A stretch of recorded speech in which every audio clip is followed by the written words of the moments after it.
earlier this year, there was an interview with George Lucas. He said, "I think there is a God. I'm not sure. I don't know what he is, what he looks like.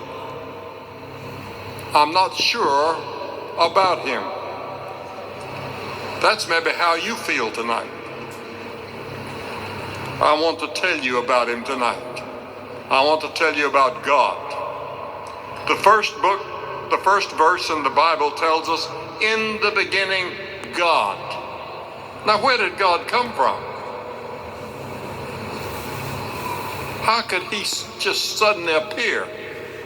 And in the beginning, there was God. I don't know. Neither do you. The Bible says that he's from everlasting to everlasting. How can that be? I don't know. There's a mystery to it all. And yet by faith we believe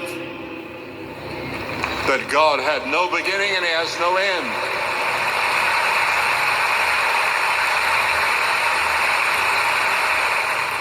I cannot even prove to you the existence of God. No scientist can. How do we know there's a God? You can't put him in a test tube. You can't make a mathematical formula of him as Einstein did in relativity. You accept by faith that he is the creator of the whole universe.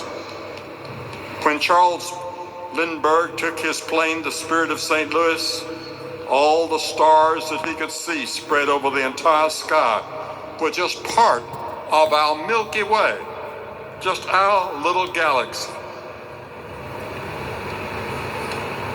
But that galaxy is just one tiny part of a universe containing billions of galaxies. And they found now that there are galaxies beyond what they thought was the last one, with billions and billions and billions of planets and stars and suns. And last January, astronomers saw a gamma ray burst that came from way beyond the galaxy. It originated 9 billion light years away. How long would that be? Count it up, you mathematicians. 1 light year is almost 6 trillion miles. Do you know what a trillion is? I don't. But the Bible says, in the beginning, God created the heavens and the earth. And the psalmist said, "When I consider the heavens, the work of thy fingers, the moon and the stars, which thou hast ordained." The Bible says in Psalm 33, "By the word of the Lord were the heavens made, and all the host of them by the breath of his mouth." Think of it. And then the Bible teaches in this same passage, the 3rd chapter of John, or the next chapter, I guess it's in the 4th chapter, that God is a spirit. God is a spirit. He doesn't have a body like you and me. He's not located in just one place. He's all over the world, all over the universe at the same time. He's not limited by a body. He is spirit. How do you explain that? I don't. But the Bible says something else about him. The Bible says, "I am the Lord, I change not." He's unchanging. In all these centuries and trillions of years, he's never changed one iota. In him there's no variableness, neither shadow of turning, the Bible says. God does not change.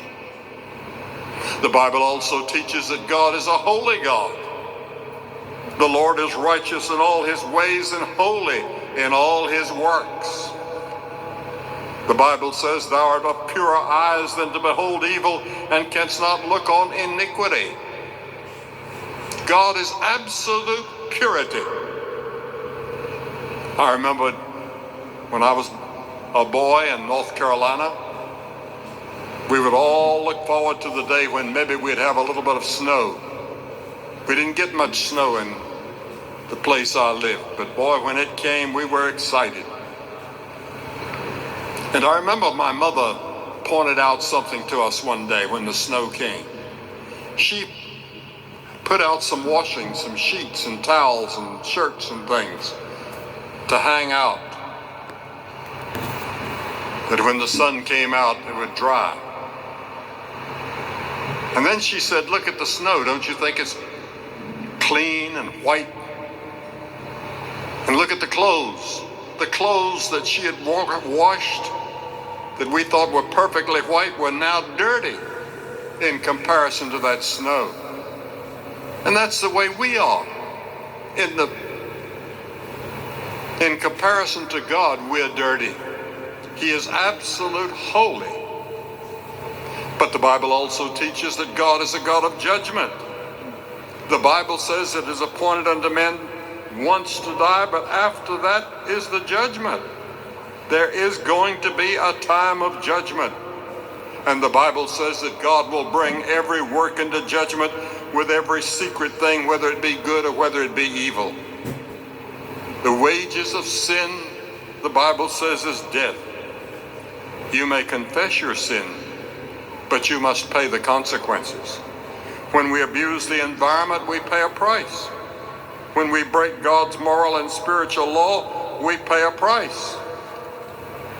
The Bible says that God has appointed a day in which he will judge the world.